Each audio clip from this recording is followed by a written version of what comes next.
And now, an 8th special presentation. In this edition of Art Beat Nation, we see a place where turning junk into art is a specialty. I have achieved true success in the means that doing what you love, that's success. A Ukrainian opera composer captures the tragic history of his country. In many ways, it's a culmination of a certain kind of period in my creativity. A near tragedy gives this painter a new outlook on art. I don't know if it was the knock on the head or what, but for some reason it just suddenly made sense. Rocky Mountain carpenters make furniture building sustainable. And that's the part of that frontier life, that old Wild West life that just so brings me alive. It's all ahead on this edition of Art Beat Nation.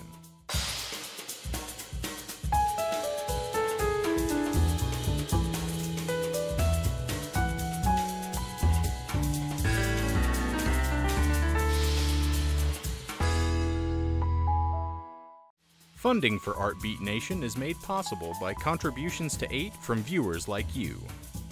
Thank you. First, what started as a late-night hobby for Dominique Martinez turned into his own American dream. Martinez developed a successful sculpture company in Tampa, Florida, adding to the beauty of the place he calls home.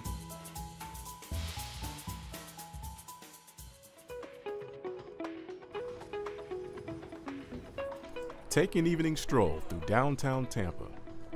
You may find several unique pieces of metal artwork that may catch your eye. So, what place creates these metal wonders? Well, you don't have to look very far.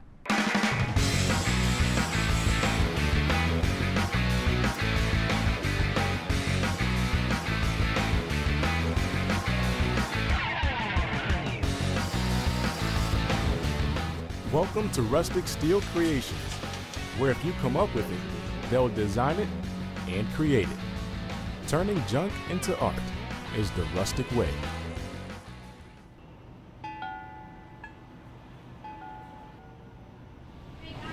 Grab your iPad. Yep, that's what I'm doing. My sales tool. Whoops. This is Dominique Martinez. No, not him. That's Jake. But this guy, he's the owner of Rustic Steel Creations. Rustic Steel Creations was founded in August of 2002. I was working for this office. My friend had a shop right down the street, and I was like, wow, this is a cool shop. I'd love to come in here and mess around. And it was like, really? And it was like, yeah. And it's like, well, here's the keys. Come in anytime you want. I was waking up at 2, 3 o'clock in the morning. I had these visions in my head of what I wanted to make out of steel.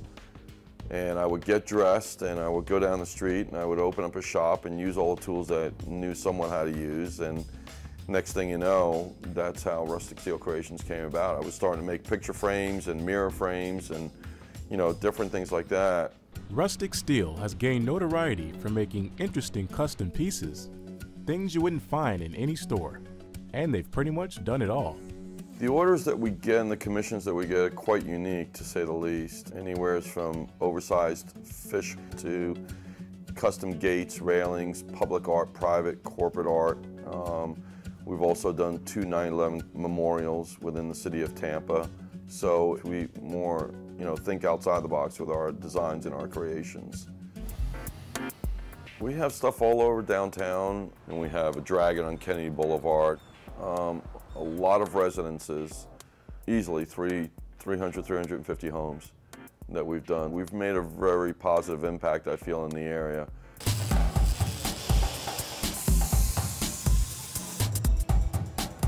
When we do our piece, I collaborate with them. We made the football player, made the hockey player, made different fishes, things like that.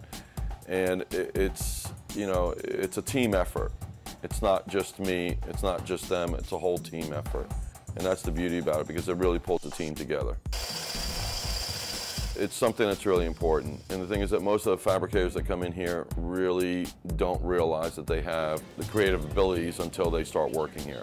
That's interesting, because when you're able to pull that out of somebody, and it kind of amazes them, because they've always been doing this left, right, straight fabrication mode. And the minute that we say, okay, look, do me a favor, make a fish out of junk, and they're like, okay, and they get pretty creative. And they like that more than making gates and railings.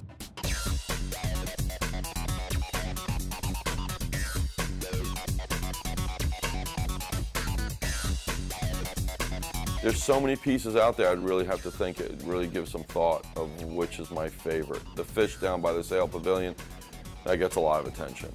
A lot of attention, and he's a fun fish. One that has the most impact is, I would honestly say, is the 9/11 Memorial for the Firefighters Museum, because of the fact that I used to be a volunteer fireman. And because of the fact that I worked at the World Trade Centers. I was going there several times a week. So things like that, you know, have a strong impact. The center portion of the memorial contains a piece of steel from Ground Zero. Dominic and his team surrounded it with steel spires that form framework similar to that of the World Trade Center.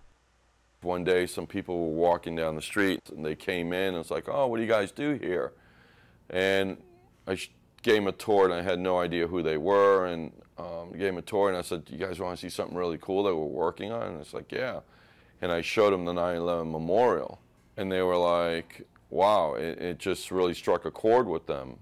And then it says, well, because our best friends, their sons, both their sons died at 9/11. And I was like, wow. It's like, what were they? And it says, well, they were firefighters and police. And I was like, I've got the list upstairs of the 415 first responders. And it says, come upstairs and see if we can find their names. And lo and behold, we found their names. And it was very touching for them. And it was just like, oh my gosh. And they saw the piece, and it was something they really, you know, enjoyed seeing. When we delivered the 9/11 Memorial, we were all very, very proud. Very proud. You're looking for a very contemporary design with what you have going on. When we get letters from clients, I show them to the team. And it's like, hey, this is the piece that you worked on. Look at the, you know, look at the thank you letter, you know.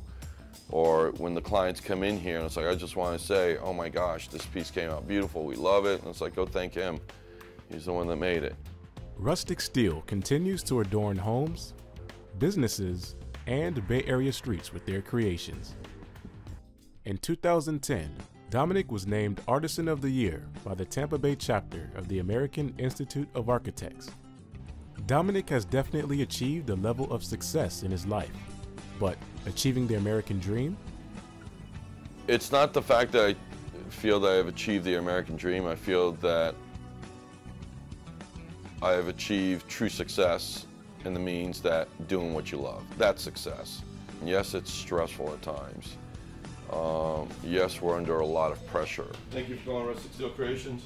But it's about truly doing what you love, you know, and I was always told you got to do what you love in life. And I love it. I love it with a passion. To see more, visit rusticsteel.com. Ukrainian music professor and composer Virko Bali escaped Europe and immigrated to the United States in the 1930s.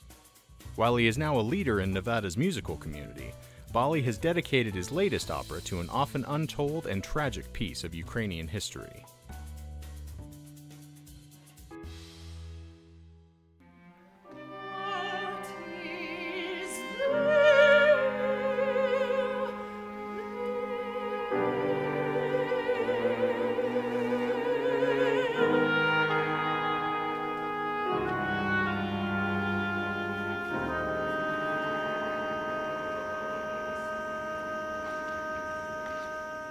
The final name is called Holodomor, and then subtitle Red Earth Hunger.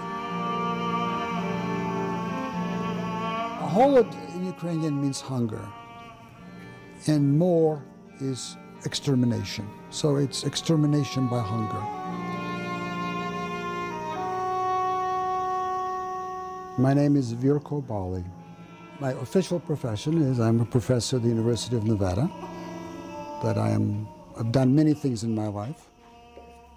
This is my inner sanctum, and I think the mess reflects the mess in my head very well. I worked in many places in the United States, in different ways, as a pianist, as a composer, as a lecturer, but I've also conducted different places. We're looking at the opening of the opera. I was born in Ukraine. My father, during the war years, was sent to Auschwitz for 3 years. This is a portrait of my mother that was painted by my father while he was in Auschwitz. And then we moved into Germany. My father is this one. And then in 1949 came to the United States. I started music because of my mother, because she was persistent in that. We couldn't, of course, do anything until really right after the war. That's going to stretch when you hear it tonight. And where we lived, there was a piano. And so she found a very wonderful teacher from Ukraine who was also had immigrated. And he was traveling throughout Germany at that point, giving piano lessons. Really just forget about it. They can get their own piano. My love of music occurred rather early, but it was through opera. I saw Madame Butterfly. I think I was around 7 or 8. I can't remember exactly, but it was around then. And I just found it fascinating. I found vocal music very fascinating. One. I have to find something. Back in the 60s, I saw a play called Holod, which is Hunger, by Bogdan Boychuk, who's a Ukrainian-American poet, translator, writer, dramatist. And I was quite struck by it. And then in the 80s, I asked him if he would be interested in doing a libretto on that. He said yes, and that started the ball rolling. So let's try it. Very simple piece. Tren, of course, means laments. The story is this. First of all, the background. The background is the Great Famine, then became known as Holodomor, which occurred in 1932 and 33. Which was instigated by collectivization that Stalin was insisting upon. Private farms were forbidden, and everybody had to join a collective. There was a lot of resistance to it, particularly in Ukraine. And so Stalin, who had a kind of a natural dislike of Ukrainians, I don't know exactly why, decided to be particularly hard. So he saw this, frankly, as an opportunity. Anybody who resisted that had to be eradicated. They did it by essentially taking every grain, every piece of bread, every little bit from their homes. Anybody hid anything, they were automatically executed. And that's genocide. And we don't know the numbers yet. Numbers are still being counted, but the conservative estimate is about 3 million. High estimate is 6 or more. Now, the story itself is about a man and a woman with a child. So they come together, and she has this baby that is also starving because she is starving. She no longer has any milk in her breast, so she can't feed it. He has become a complete cynic. All he thinks about is food and sex. Food he wants, sex he can't do because he's starving. And he tortures her with that. But in the end, he realizes that he is dying, that he's not going to probably survive the day. And he knows the child is starving. So he takes the child and puts his bleeding wrist to its mouth. And, of course, he dies. But the child has survived for another day. Where does the opera fit in the evolution of my work? Well, in many ways, it's a culmination of a certain kind of period in my creativity. It's a kind of encyclopedia of the various things that interested me and the various things that have influenced me and the various ways that I've dealt with those things. So, yeah, I mean, it's a very important piece for me. It will potentially justify all the last 30 years.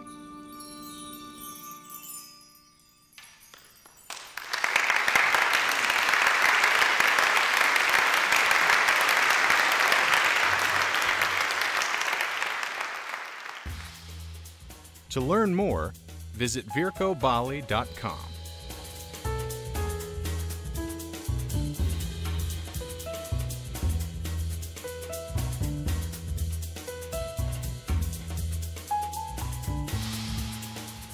Gary Myers started painting in 1993 after a construction accident gave him what he believes to be a better sense of color harmony and artistic form. Now a full-time painter, Gary prides himself on creating landscapes not from places he has seen, but from his newly vivid imagination.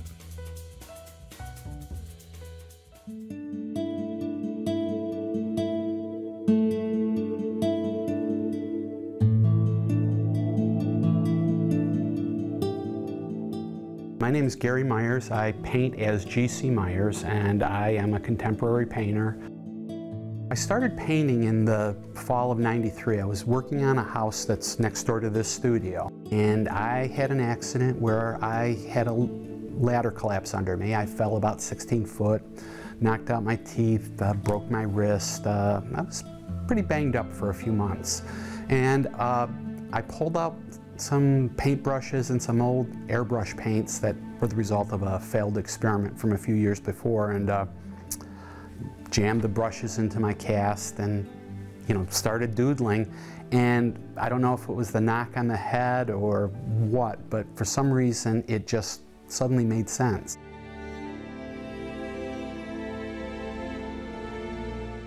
I was able to see color harmony. I was able to really see form even better. I became really obsessed and began painting on a daily basis, several hours a day, in between my job and completing the house. Within 3 years, I became a full-time painter, and I've been a full-time painter for this is my 15th year, right? I'm going into my 16th year.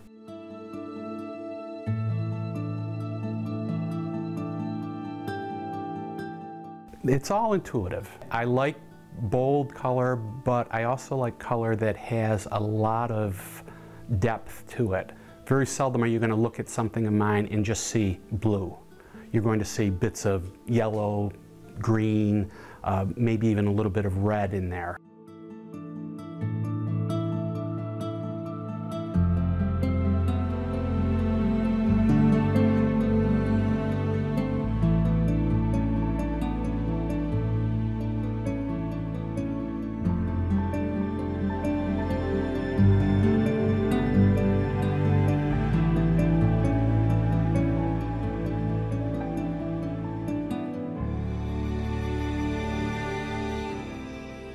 The paintings are really equally about texture and color. Both are really vital, I think, for my work. Color really conveys the emotion, and the texture just gives it greater depth. And I think that is one of the important aspects of it. I think that differentiates the work.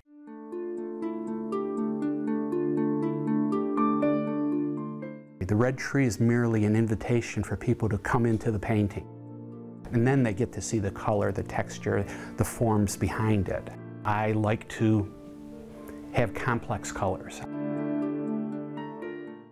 It makes it more interesting for the viewer, and it gives them greater depth into the picture.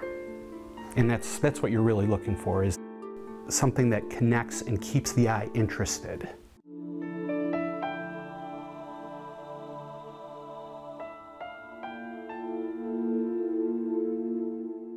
I'm expressing human emotion through the landscape.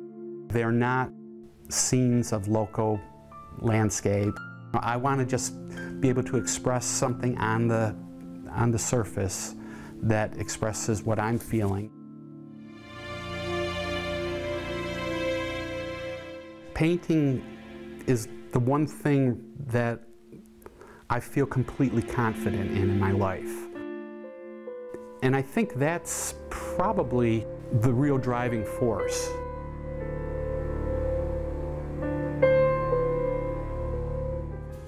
To learn more, visit gcmyers.com.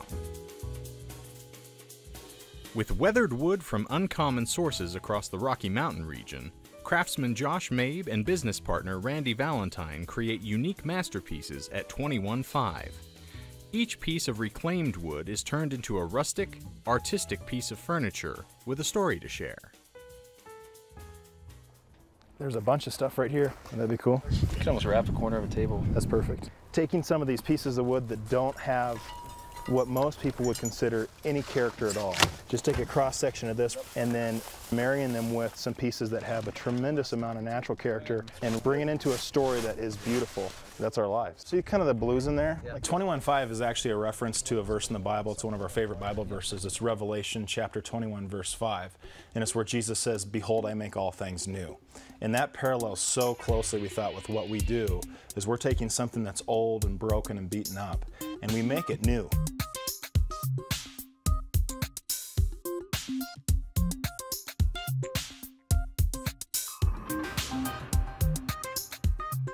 Well, here's a couple pieces of furniture right here. With this line, like from the Ray Ranch, one of the storylines that we can bring is not everything here was really going to be used for something later that's beautiful. If we can capture that emotional side of it, that's what I want to do.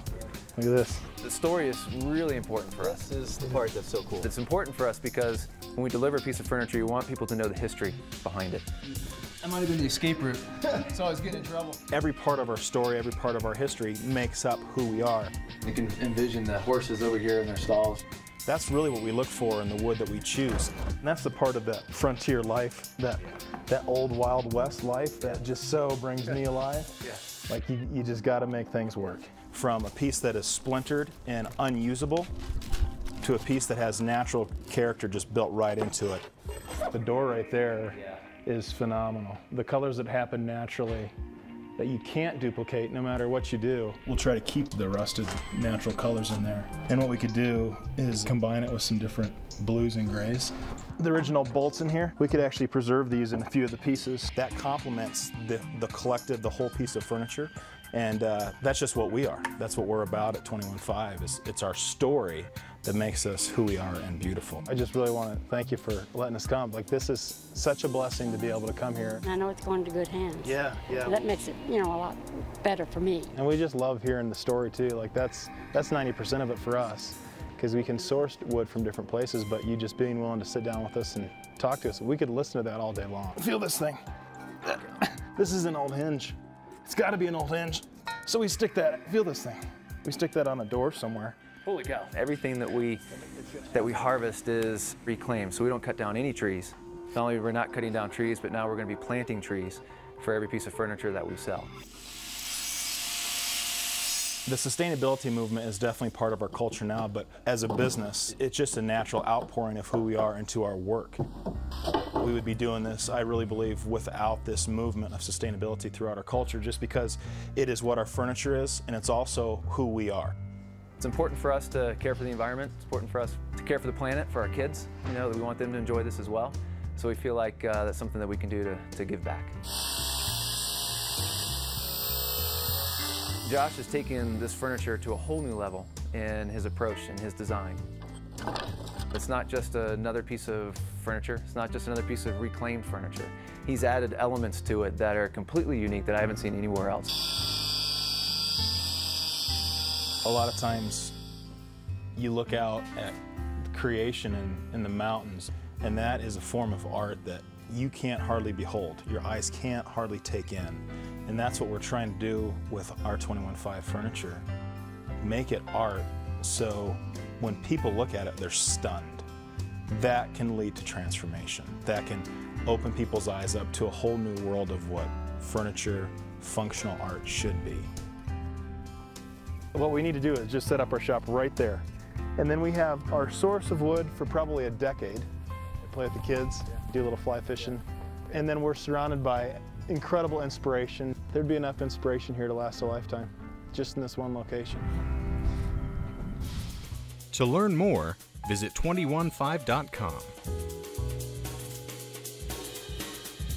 For more arts and culture, visit azpbs.org/artbeat, where you'll find feature videos and information on the Arizona art scene. Funding for Artbeat Nation was made possible by contributions to AIT from viewers like you. Thank you.